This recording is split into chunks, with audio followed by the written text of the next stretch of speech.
اگه کسی رو داشتم دیگه در به در نبودم، با غم و غربت و اندوه دیگه هم سفر نبودم. اگه زخم نخورده بودم تو رو باور نمی کردم، توی این حصار پردم با غمت سر نمی کردم. من اگه کسی رو داشتم دیگه در به در نبودم، با غم و غربت و اندوه دیگه هم سفر نبودم.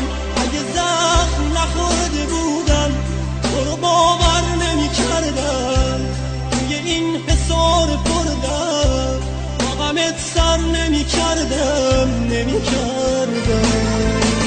تولی شب زده بودم پشت گریه صدات کردم، از پس آینه عشق تا همیشه نگات کردم. دردش معنای مرگه، مسلخ پاییز و برگه، قصه عشق و حقیقت، قصه گل و تگرگه.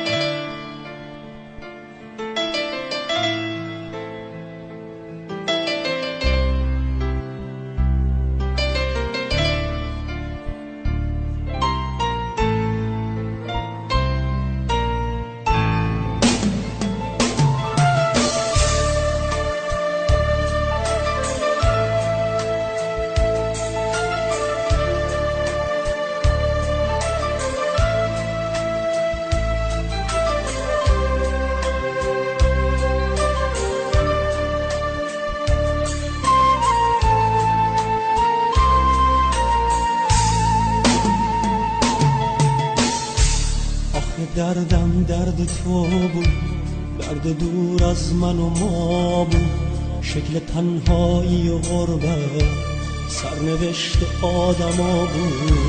به چشات دنیا رو دیدم، حتی من فردا رو دیدم، توی قلب قطره بودم، با تو من دریا رو دیدم.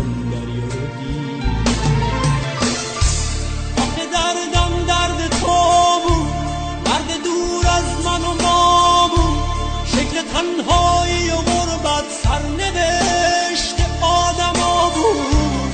با چشات دنیا رو دیدم، حتی من فردا رو دیدم، توی قلب قطره بودم، با تو من دریا رو دیدم.